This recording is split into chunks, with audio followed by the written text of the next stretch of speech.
قربانی کا جو ایک سبق ہے وہ ایک بہت بڑا سبق ہے. وہ جانتے کیا ہے؟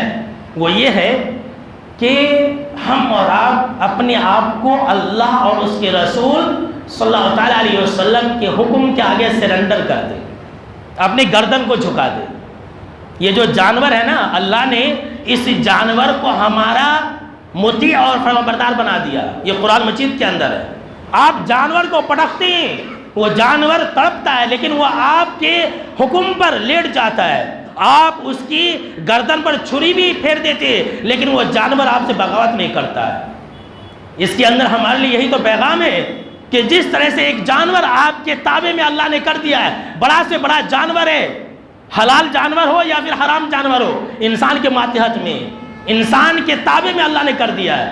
تو جس طرح سے ہم اور آپ ایک بکرے کو اپنے ماتحت میں رکھتے ہیں اور اللہ کے حکم پر اس کی گردن پر چھری پھیر دیتے ہیں، اسی طرح سے ہم اور آپ اپنے آپ کو اللہ کے حکم کے آگے کب جھکائیں گے؟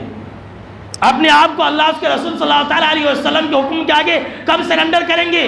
یہ قربانی ہمیں یہ سکھاتی ہے، یہ تعلیم دیتی ہے کہ ہم اپنے آپ کو اللہ اس کے رسول صلی اللہ تعالیٰ علیہ وسلم کے حکم کے آگے جھکا دیں. کیسے؟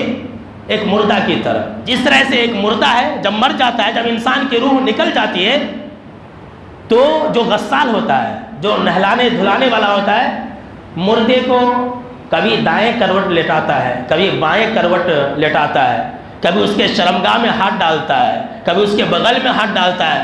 وہ مردہ کچھ حرکت کرتا ہے؟ بے جان بے حس وہ حرکت پڑا رہتا ہے.